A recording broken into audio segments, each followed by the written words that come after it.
It's really a treat for me today to have friends from Athens to be with us this morning. Myrna Adams West and Herb West.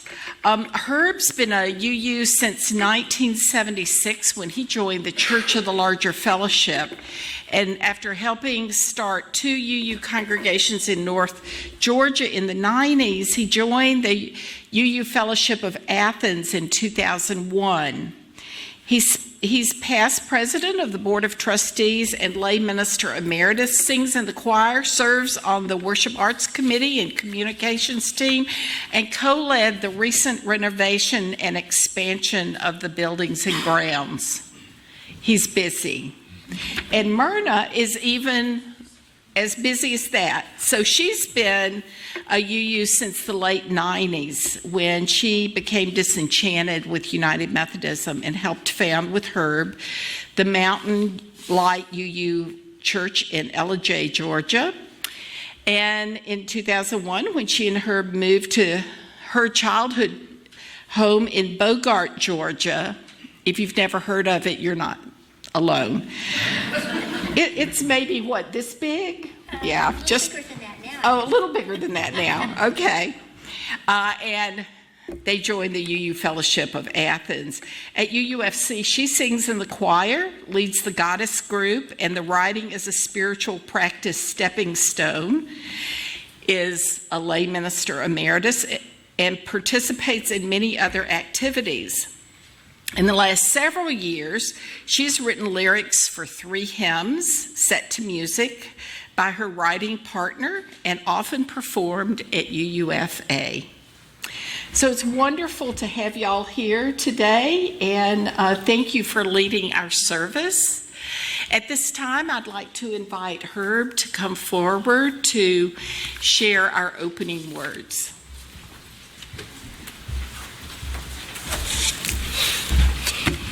Thanks, Terry. Good morning, everybody. As Terry said, we're from down the road in Athens, Georgia. I bring greetings from the UU Fellowship there in Athens, which Terry served for a number of years before making our way eventually here to Clemson. And Myrna and I are glad to be back here in Clemson. We led a couple of services here over the last few years, so it's nice to be back here. I also have a personal connection to both Clemson and to the state of South Carolina. My maternal grandmother and her family and ancestors going back a couple of centuries are South Carolinians from the Low Country. And my great uncle, who was a surrogate grandfather to me as I was growing up, was Rob Cooper, who served as president of the Clemson Board of Trustees and for whom the main library on the Clemson campus is named. So, special connection here. Myrna and I look forward to sharing with you in the service. Now, as we continue our worship, I share these opening words by the UU minister, Reverend Kristen Harper. I do not wish to breathe another breath if it is not shared with others. The breath of life is not mine alone. I brought myself to be with you, hoping that by inhaling the compassion, the courage, the hope found here, I can exhale the fear, the selfishness, the separateness that I keep so close to my skin. I cannot live another moment, at least not one of joy, unless you and I find our oneness somewhere among each other, somewhere between the noise, somewhere within the silence of the next breath.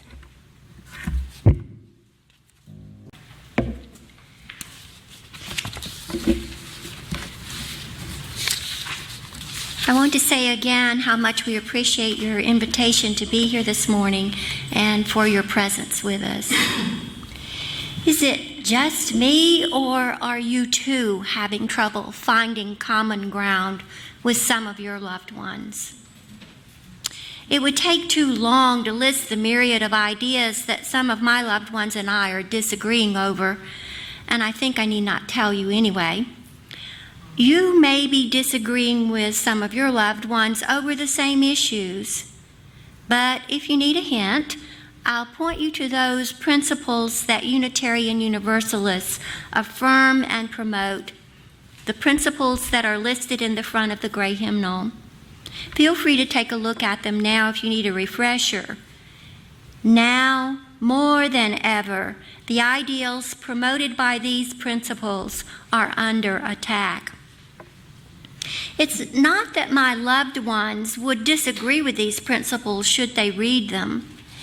It's that some of them would not see how some statements, actions, and policies that fill up the 24-hour news feeds violate these principles, or how their own support of said statements, actions, and policies are in opposition to these principles.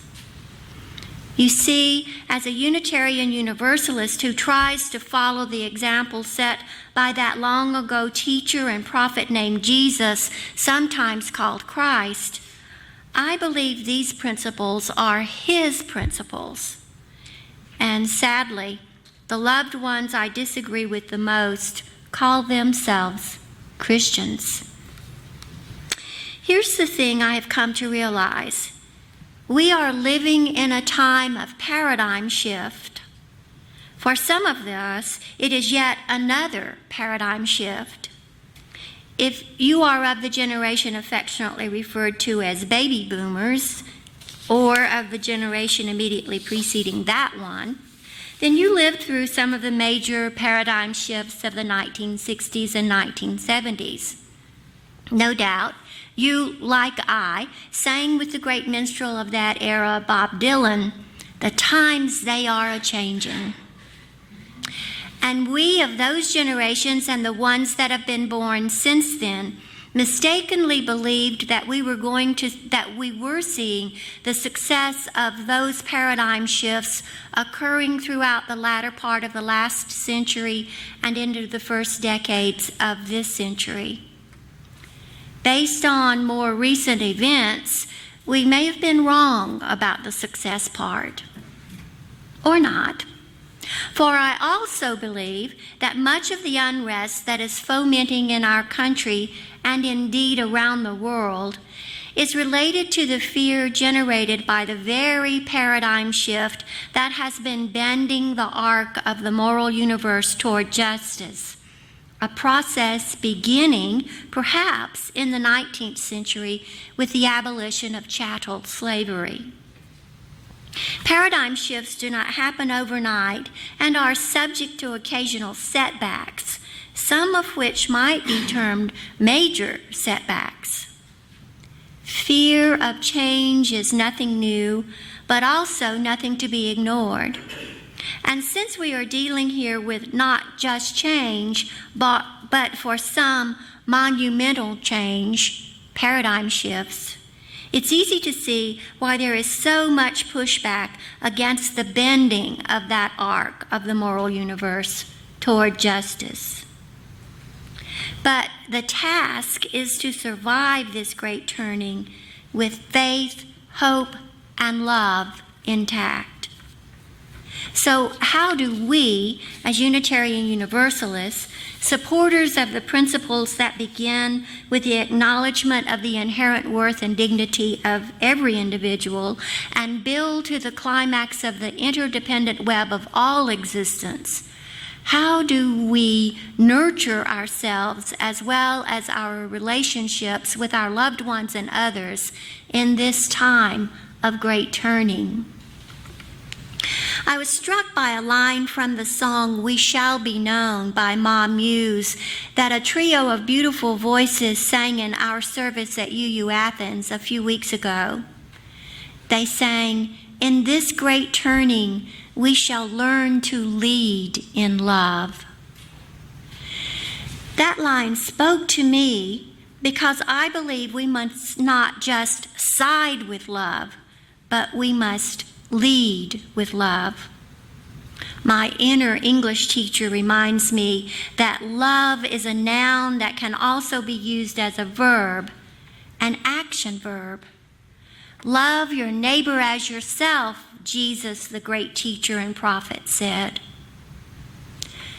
Oh, I know that's not easy right now when our Unitarian Universalist values are being mauled daily by some of our public figures, as well as by some of our friends, neighbors, and relatives. When I am assailed by nasty memes on Facebook, or when my Facebook friends respond with nasty comments about some of the memes I repost, I have to comfort myself with phrases familiar from both my Christian upbringing and my Unitarian Universalist present. God is love, I remind myself. And then I turn it around to put love first. Love is God, or even better, love is goddess. I recite the statement that is attributed to our Unitarian ancestor Francis David. We need not think alike to love alike. Or I sing softly to myself the line from 14th century Christian mystic Dame Julian of Norwich. All will be well, and all will be well. All manner of things will be well. And I dare to remind my challengers of those same aphorisms, along with biblical teachings, and especially teachings of Jesus, like the ones about treating others as you would like to be treated, welcoming the stranger, feeding the hungry, clothing the naked, and loving your neighbor. The responses from my Facebook friends and family are not always kind. I sometimes begin to think of them as adversaries and consider unfriending them. But most of these are not casual friends or distant relatives. Some are treasured friends and important family members whose love and support I have counted on in the past, whose love and support I need now, whose love and support I may need again in the future. And they need my love and support as well. So I look for ways to maintain these relationships, even though it is sometimes so hard to remember the person I thought they were. For me, the way to survive this great turning is to meet where the love is. For my extended family members and me, that love is grounded in our shared ancestors and childhood experiences. A week ago, Herb, our niece Beth, and my brother Fred and I gathered with my paternal extended family for the annual 4th of July celebration, complete with barbecue, all the trimmings, and way too much cobbler. We hugged and laughed and told family stories that span at least 6 generations. We may not agree on everything, but we agree that family resemblance, the absolute love of apples, and the sense of humor passed down by my father's generation and their parents to the succeeding generations are worth celebrating. For some of my Christian friends, love is held in recollections of learning that God is love at the feet of beloved elders, including my still remembered and cherished mother.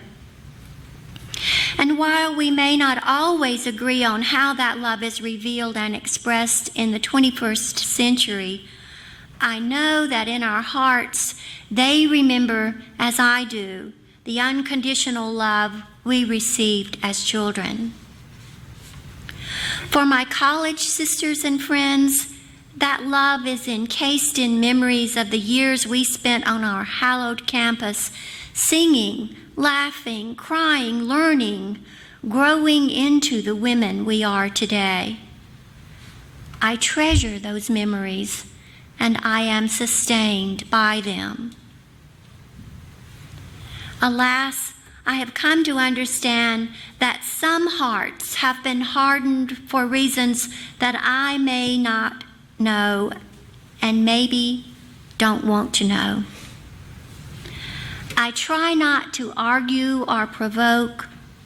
Sometimes I must remind myself of what former First Lady Michelle Obama said, "When they go low, we go high." Above all, I try to hold on to hope. A great election day of reckoning is coming. So far, the next generation of political leaders looks very promising. And those kids from Parkland, they are fearless, they are fresh, they are awesome, they intend to overcome. They give me hope. Now abide these three: faith, hope, and love. But the greatest of these is love. May it be so.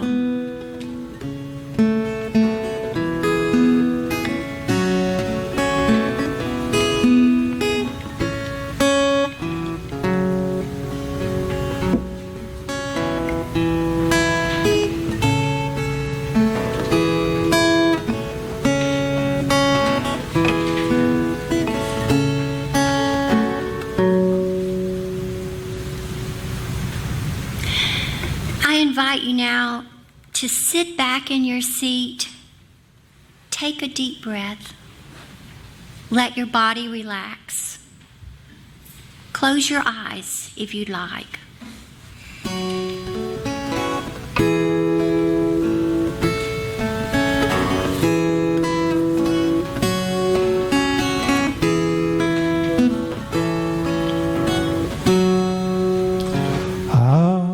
Beyond ideas of right doing, wrong doing, there is a field. I'll meet you there. Out beyond ideas of right doing, wrong doing, there is a field. I'll meet you there. Out beyond ideas of right doing, wrong doing, there is a field. I'll meet you there. Whenever I hear the poem by the Persian poet Rumi, from which the lines of this song come, I envision a green field, a tree in the right foreground, with the field stretching off into the horizon behind it. The field is undisturbed, emanating peace. It is non-judgmental ground. It is common ground. It is a place where I can let go of my anxiety and rest in the grace of nature. It is a place where I can meet someone with whom I disagree, someone I may even think of as my adversary, and we can just be together. If you see a field in your imagination, I invite you to go there now or to some other place of peace.